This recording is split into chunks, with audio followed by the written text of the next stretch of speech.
Sir, सरकार ने कहा कि मालदीव्स मत जाओ, लक्षद्वीप जाओ छुट्टी मनाने। मैं आपको आज का रेट बता रहा हूं सर। अगर आज मुझे दिल्ली से मालदीव्स जाना हो तो 17,000 रुपए की फ्लाइट है, लेकिन दिल्ली से लक्षद्वीप जाना हो तो 25,000 रुपए की फ्लाइट है सर। तो बताइए, हम मालदीव जाएं कि लक्षद्वीप जाएं? बाटा कंपनी का जूता पहनने वाला भी आज हवाई जहाज की टिकट नहीं खरीद पा रहा है।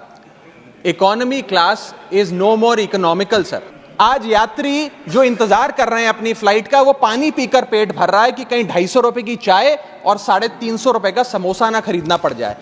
दिल्ली से पटना जाना हो तो 12,000 रुपए की टिकट, दिल्ली से बैंगलोर जाना हो तो 16,000 रुपए की टिकट।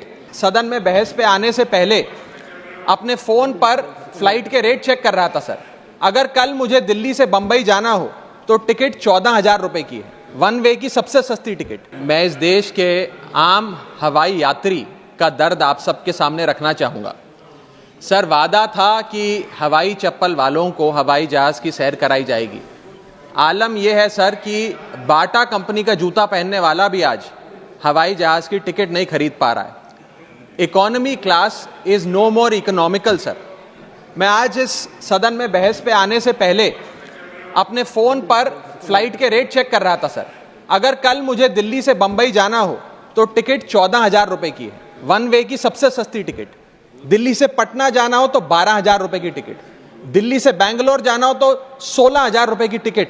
और सर वो छोड़िए, संडे के दिन यानी कि परसों मैं अपने क्षेत्र पंजाब से दिल्ली आया, मोहाली एयरपोर्ट से, चंडीगढ़ एयरपोर्ट से मैंने फ्लाइट ली और दिल्ली पहुंचा। उस फ्लाइट की टिकट 14,500 रुपए की थी। हम सांसदों को तो फ्लाइट की रीइंबर्समेंट मिल जाती है सर, आप उस आम नागरिक का सोचिए जो इस स्काई रॉकेटिंग एयर प्राइसेस से जूझ रहा है। और एक और दिलचस्प चीज है, एक ही सेक्टर की, एक ही दिन की सेम एयरलाइन जो अलग अलग समय पर उड़ती है, उसके भी रेट अलग है। आपको सुबह 10 बजे दिल्ली से बंबई जाना, उस एयरलाइन से उस तारीख पे आपको एक रेट मिलता है। 2 बजे की दोपहर की टिकट लेते हैं उसी एयरलाइन पे, उसी दिन पे वो उससे दोगुनी हो जाती है। न जाने क्या लॉजिक है सर। हमें इस देश में एयर यात्रा को लग्जरी ट्रैवल नहीं बताना सर, आम ट्रैवल बनाना है जैसे कि ट्रेन का है। और सबसे बड़ी बात सर, इस देश में जहाज में उड़ना और जहाज में उड़ के अपनी मंजिल तक पहुंचना आज भी इस देश की बहुत बड़ी आबादी के लिए एक सपना है। अगर ट्रैवल की रफ्तार बढ़ेगी तभी इस देश की रफ्तार बढ़ेगी। सर, दूसरा दर्द जो इस देश का आम आदमी रोज उससे जूझ रहा है वो है ओवर क्राउडेड एयरपोर्ट्स। सर, आज हमारे देश के एयरपोर्ट्स बस अड्डे जैसे बन गए हैं। बस अड्डों से बदतर हालत, बदतर व्यवस्था देश के एयरपोर्ट्स पर है सर। सर, टर्मिनल 1 चले जाइए दिल्ली के, टर्मिनल 2 चले जाइए दिल्ली के, आप हालात देखिए। सिक्योरिटी लाइन से लेकर चेक इन लाइन तक लोग लाइनों में खड़े हैं और लाइनों में खड़े हैं और उसके बाद उनकी फ्लाइट भी इस चक्कर में मिस हो जाती है।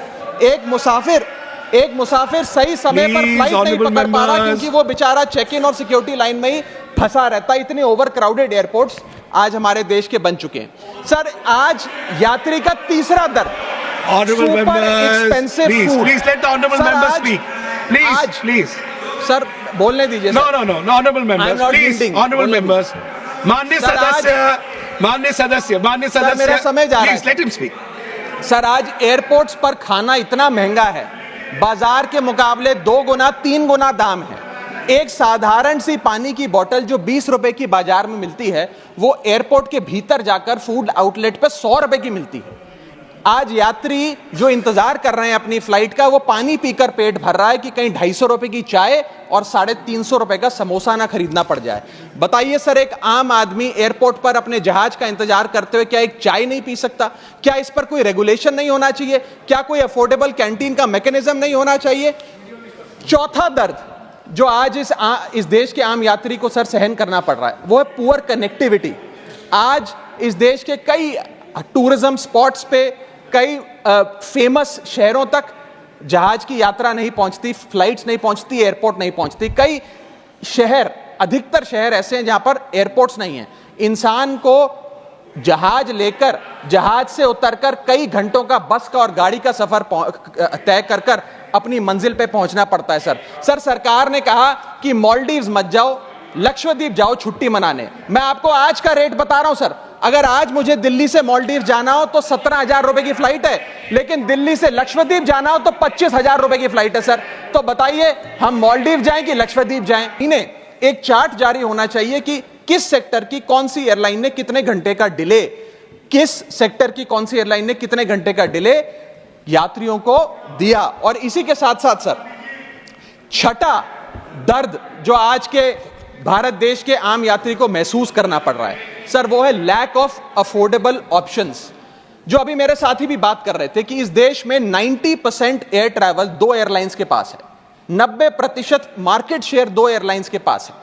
यानी कि एक हमने कार्टेल क्रिएट कर दिया, डुओपोली क्रिएट कर दी, यानी कि वो मनचाहे दाम पे मनचाही सर्विसेज देंगे क्योंकि कोई कंपटीशन ही नहीं है, कोई प्रतिस्पर्धा नहीं है। Point of order. I'll have to take a point of order. One second. Bharat सरकार Point of order. Point of order. Yes.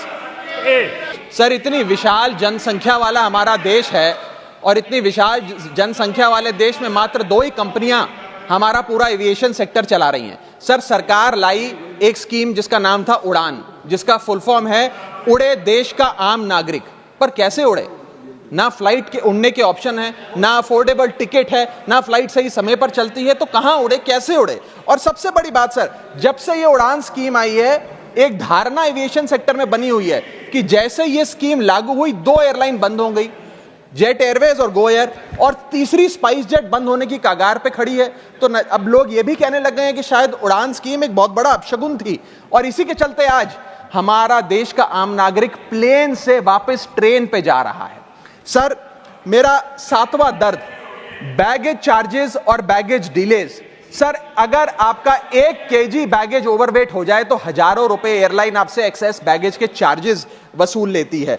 यहां तक कि कुछ लोग अब अपना सामान एयरपोर्ट पर फेंक के चले जाते हैं बिकॉज उनके सामान में पड़ी वस्तुएं इतनी महंगी नहीं है जितना बैगेज चार्जेस एयरलाइन ले लेती हैं। और बैगेज के डिलेज देखिए सर, लंबा आपको इंतजार बैगेज बेल्ट पे करना पड़ता है कि कब हमारा बैग आएगा।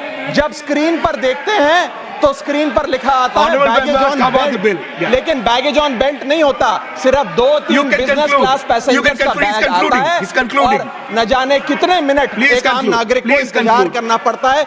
इस एक्सेस डिले के लिए या इसको स्टैंडर्डाइज करने के लिए कोई प्रोसीजर सरकार को बनाना चाहिए। सर, मेरा आठवां दर्द मैं समाप्त कर रहा हूं सर, आठवां दर्द heavy car parking charges eight airport. Sir, आज आप एयरपोर्ट्स पर पार्किंग का ठेका किसी एक कंपनी को दे देते हैं और वो मनचाहे दाम वसूलती है। खास तौर पे छोटे एयरपोर्ट्स पे 200-250 रुपए प्रति घंटे की कार पार्किंग चार्जेस देनी पड़ते हैं।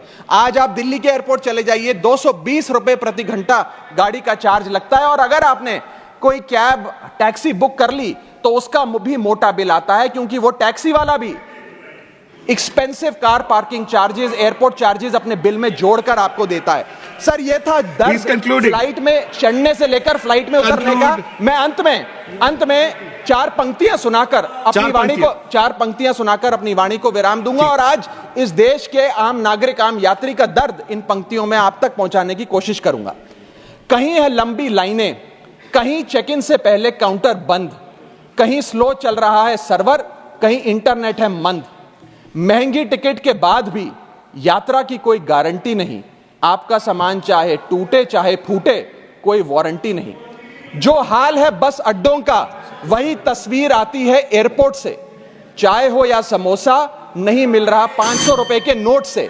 रोज फ्लाइटें रद्द हो रही हैं धमकी बम विस्फोट से।